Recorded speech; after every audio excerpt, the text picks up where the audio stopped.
लोगों द्वारा पूछे जाने वाला सबसे कॉमन क्वेश्चन जो है वो ये है कि गौतम बुद्ध बुद्धत्व प्राप्ति के बाद बुद्ध बने, उससे पहले वो किस धर्म को मानते थे। और उससे भी बड़ा क्वेश्चन कि गौतम बुद्ध के पिता किस धर्म को मानते थे, किस देवी देवता को मानते थे।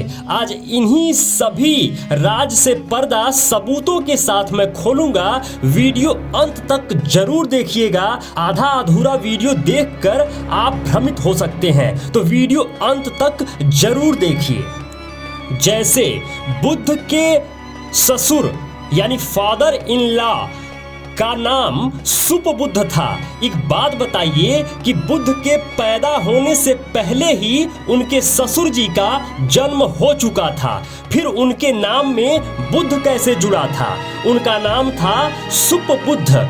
सुपबुद्ध नाम बुद्ध से पहले कैसे जुड़ा था? यानी कि आपको यह समझना होगा कि बुद्ध से बुद्धत्व की बात या फिर बुद्ध सेंटेंस नहीं स्टार्ट हुआ है। मैं सिद्धार्थ गौतम बुद्ध की बात कर रहा हूं, इनसे नहीं स्टार्ट हुआ है। यह सेंटेंस, यह बुद्धत्व प्राप्ति का सिलसिला बहुत पहले, बहुत प्राचीन समय से चलता आया है।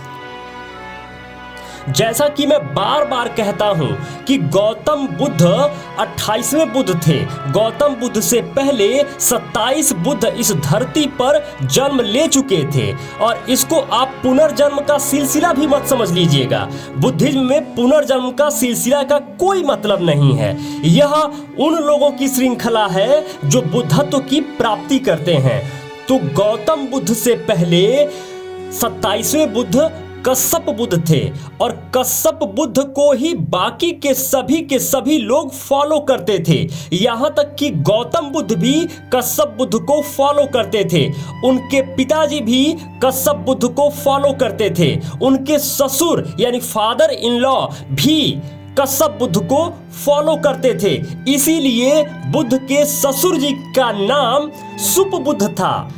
अगर बुद्ध से बुद्धिज्म का शुरुआत होता या बुद्ध धम्म का शुरुआत होता तो उनके ससुर जी के नाम में बुद्ध नहीं लगा होता। यह प्रमाणित करता है कि बुद्ध से पहले 27 और बुद्ध इस पृथ्वी पर, भारत की प्राचीन भूमि पर हो चुके थे। आइए विस्तृत तरीके से समझते हैं कि कश्यप बुद्ध का जन्म कहां हुआ था और कश्यप बुद्ध के बारे में किन किन लोगों ने क्या क्या प्रमाण दिए हैं। उससे पहले मेरे मित्रों, मैं आपको एक सूचना दे दूं कि सेहॉक.com पे जाइए। और सेहॉक ये जो कंपनी है, यह बौद्धिस्टों की सबसे बड़ी कंपनी है जो बहुत सारी सुविधाएं प्रदान करती है। और सबसे बड़ी बात ये कि ये कंपनी जो भी प्रॉफिट जनरेट करती है उसका 50% बुद्धिज्म के विकास में, बुद्ध धर्म के विकास में खर्च कर देती है, डोनेट कर देती है। तो जो भी फैसिलिटी है, सेहॉक.com पर जरूर जाइए और इस कंपनी से लाभान्वित जरूर होइए। कश्यप बुद्ध ठीक गौतम बुद्ध से पहले के बुद्ध थे, यानी 27वें बुद्ध थे। कश्यप बुद्ध के गांव में प्राप्त साक्ष्य के अनुसार सबसे पहले सम्राट अशोक गए थे। वहां उन्होंने उनकी स्मृति में 2 स्तूप भी बनवाए थे। ये वेनसांग की किताब में लिखा हुआ है। फिर 5वीं सदी में कश्यप बुद्ध के जन्म स्थल पर फाहियान पहुंचे। उन्होंने कश्यप बुद्ध के गांव का नाम टू वेई बताया। फिर 7वीं सदी में कश्यप बुद्ध के गांव वेनसांग पहुंचे। उन्होंने उनका गांव श्रावस्ती से 16 ली की दूरी पर उत्तर पश्चिम में बताया। आधुनिक काल में कश्यप बुद्ध के गांव की खोज में कनिंघम पहुंचे। उन्होंने 1863 एवं 1876 में 2 बार उस गांव की यात्रा की। कनिंघम ने फाहियान द्वारा कश्यप बुद्ध के बताए एक गांव टू वेई की पहचान टडवा गांव के रूप में की। यह टडवा गांव श्रावस्ती से पश्चिम 14 किलोमीटर की दूरी पर है, जो काफी हद तक चीनी यात्रियों के बताए गए स्थान से मेल खाता है। कनिंघम ने देखा कि टडवा गांव ईंट के खंडहर के बीच बसा एक गांव है, जहां चारों तरफ ईंट के खंडहर ही खंडहर नजर आते हैं। गांव के उत्तर पश्चिम में उन्होंने 800 फीट लंबा और 300 फीट चौड़ा ईंट के खंडहरों का टीला देखा। ह्वेनसांग ने नगर के उत्तर में कश्यप बुद्ध की शरीर धातुओं पर सम्राट अशोक द्वारा निर्मित स्तूप का आंखों देखा वर्णन अपनी किताब में किया है। कनिंघम को विश्वास हो गया कि वो यही स्तूप है जिसे सम्राट अशोक ने कश्यप बुद्ध की शरीर धातुओं पर बनवाया था। इस स्तूप का व्यास 74 फीट था। इसका रेखांकन कनिंघम ने अपनी रिपोर्ट में किया है, जो स्क्रीन पर हम आपको दिखा रहे हैं। तब वह स्तूप खेत से 18 फीट ऊंचा था। कनिंघम स्तूप के बीचों बीच खुदाई कराना चाहते थे, लेकिन वे इसकी खुदाई नहीं करा पाए, कारण कि विशाल स्तूप के ऊपर शिवलिंग और सीता माई का काल्पनिक मंदिर बना दिया गया था। फिर कनिंघम ने आसपास की सफाई करवाई। स्तूप का तोरण द्वार और रेलिंग के अवशेष मिल गए। एक शिलालेख भी मिला जिस पर स्थाहनवा आराम लिखा था। कनिंघम ने हनुमानगढ़ी टीले को दूसरी स्तूप के रूप में शिनाख्त किया, जो आप चित्र में देख सकते हैं। फिर उन्होंने कश्यप बुद्ध के गांव की रूपरेखा तैयार की। इस प्रकार कनिंघम ने बड़ी मशक्कत से कश्यप बुद्ध के जन्म स्थान की खोज की।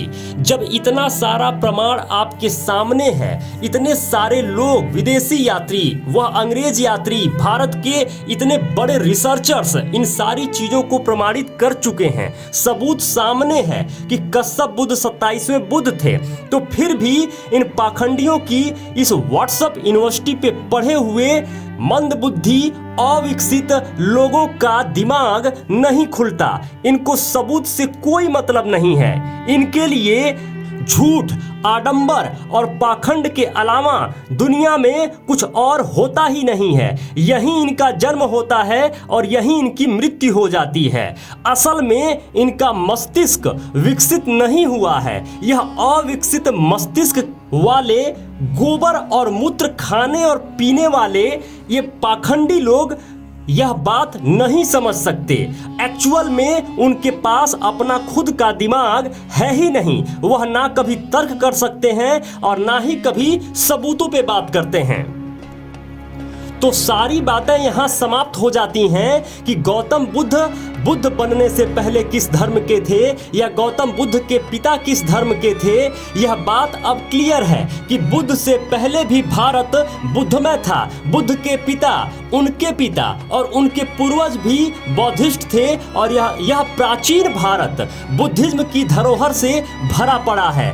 यह सब कुछ जानने के बावजूद भी अगर इन पाखंडियों का दिमाग नहीं खुलता तो एक्चुअल में यह गोबर खाने के लायक ही हैं। मेरे मित्रों, अगर आप हमें डोनेट करना चाहते हैं तो स्क्रीन पे स्कैनर लगा हुआ है, स्कैन करके डोनेशन जरूर करें।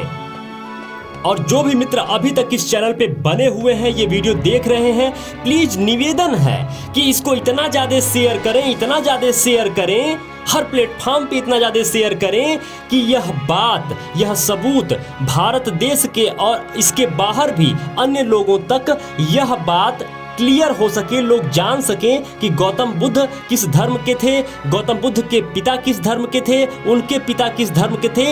इन प्रमाणों के साथ, इन सबूतों के साथ जो भी मित्र अभी तक इस चैनल पे बने हुए हैं, आप सबको बहुत बहुत मंगल कामनाएं। नमो बुद्धाय, जय भारत।